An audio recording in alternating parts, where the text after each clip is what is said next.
ಎಲ್ಲರಿಗೂ ನಮಸ್ಕಾರ. ಈ ವಿಡಿಯೋದಲ್ಲಿ ನಾನು ರೈತರು ತೆಗೆದುಕೊಳ್ಳುವ ಸಾಲಕ್ಕೆ ಸಿಬಿಲ್ ಸ್ಕೋರ್ ಬೇಕಾ ಬೇಡವಾ ಅನ್ನೋದ್ರ ಬಗ್ಗೆ ತಿಳಿಸ್ಕೊಡ್ತೀನಿ. ಬ್ಯಾಂಕ್ಗಳು ಯಾರಿಗೇ ಸಾಲ ಕೊಡಬೇಕಾದ್ರೂ ಕೂಡ ಅವರ ಸಿಬಿಲ್ ಸ್ಕೋರನ್ನು ಚೆಕ್ ಮಾಡುತ್ತೆ. ಹಾಗಾಗಿ ಸಿಬಿಲ್ ಸ್ಕೋರ್ ಅನ್ನೋದು ಎಲ್ಲರಿಗೂ ಚೆಕ್ ಮಾಡುತ್ತೆ. ಆದರೆ ಈಗ ಏನಾಗಿದೆ ಅಂದರೆ, ಒಂದು ರೈತ ಸಮೂಹ ಸರ್ಕಾರಕ್ಕೆ ಮನವಿ ಮಾಡಿದೆ. ರೈತರ ಸಾಲಕ್ಕೆ ಸಿಬಿಲ್ ಸ್ಕೋರನ್ನು ಪರಿಗಣಿಸಬಾರದು. ಯಾಕೆ ಅಂದರೆ, ಬರ ಬರುತ್ತೆ, ಅತಿವೃಷ್ಟಿ ಆಗುತ್ತೆ, ಬೆಲೆ ಇಳಿಕೆ ಆಗುತ್ತೆ. ಅಂಥ ಟೈಮಲ್ಲಿ ರೈತರು ಸಾಲ ಕಟ್ಟೋದು ತಡ ಆಗುತ್ತೆ. ಹಾಗಾಗಿ ಇದರಿಂದ ಅವರ ಸಿಬಿಲ್ ಸ್ಕೋರು ಡೌನ್ ಆಗುತ್ತೆ.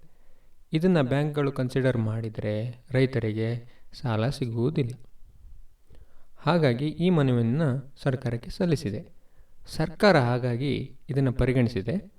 ಇದನ್ನು ನಾಳೆ ಡಿಸೆಂಬರ್ 28 ಇವತ್ತೊಂದು ಚರ್ಚೆ ನಡೆಯಲಿದೆ.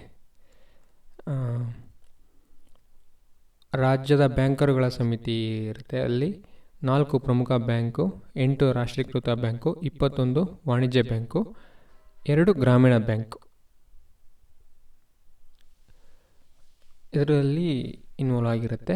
ಇವರು ಚರ್ಚೆ ಮಾಡ್ತಾರೆ ಏನು ಮಾಡೋದು ಅಂತ. ಹಾಗಾಗಿ ಸಿಬಿಲ್ ಸ್ಕೋರ್ ಅಂದರೆ ಏನು ಅನ್ನೋದನ್ನು ನೋಡೋಣ.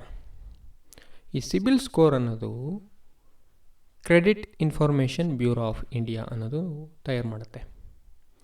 ನೀವು ಸಾಲವನ್ನು ಸರಿಯಾಗಿ ಕಟ್ತಾ ಬಂದಿದ್ದರೆ, ಎಲ್ಲೂ ಡ್ಯೂ ಇಟ್ಕೊಳ್ಳದೆ ಎಲ್ಲ ಸಾಲವನ್ನು, ಯಾವುದೇ ಬ್ಯಾಂಕಲ್ಲಿ ಇರುವ ಸಾಲವನ್ನು ನೀವು ಸರಿಯಾಗಿ ಕಟ್ತಾ ಬಂದಿದ್ದರೆ ನಿಮ್ಮ ಕ್ರೆಡಿಟ್ ಸ್ಕೋರಿಂಗು ಚೆನ್ನಾಗಿರುತ್ತೆ. ನೀವು ಎಲ್ಲಾದರೂ ಡ್ಯೂ ಇಟ್ಕೊಂಡು ಮರುಪಾವತಿಯನ್ನು ಸರಿ ಮಾಡ್ತಾ ಇಲ್ಲ ಅಂದರೆ ನಿಮ್ಮ ಕ್ರೆಡಿಟ್ ಸ್ಕೋರು ಡೌನ್ ಆಗ್ತಾ ಬರುತ್ತೆ, ಅದು ಕೊಡ್ತಾ ಬೀಳುತ್ತೆ. ಆವಾಗ ಏನಾಗುತ್ತೆ, ನಿಮ್ಮ ಕ್ರೆಡಿಟ್ ಸ್ಕೋರ್ ಚೆನ್ನಾಗಿಲ್ಲ ಅಂದರೆ ಯಾವ ಬ್ಯಾಂಕಲ್ಲೂ ಸಾಲವನ್ನು ಕೊಡೋಲ್ಲ, ಇಲ್ಲ ನೀವು ತುಂಬ ಕಷ್ಟಪಡಬೇಕಾಗ್ತದೆ ಸಾಲ ತಗೊಳ್ಳೋದಕ್ಕೆ. ಹಾಗಾಗಿ ಈ ಕ್ರೆಡಿಟ್ ಸ್ಕೋರ್ಗಳನ್ನು ರೈತರ ಸಾಲಕ್ಕೆ ಪರಿಗಣಿಸುವುದು ಎಷ್ಟು ಸೂಕ್ತ ಅನ್ನೋದ್ರ ಬಗ್ಗೆ ಚರ್ಚೆ ನಡೀತಾ ಇದೆ. ಈಗ ಅದನ್ನು ನಾಳೆ ಚರ್ಚೆ ಇದೆ. ಏನಾಗುತ್ತೆ ಅನ್ನೋದನ್ನು ನಾವು ಕಾದು ನೋಡಬೇಕಾಗಿದೆ. ಧನ್ಯವಾದಗಳು.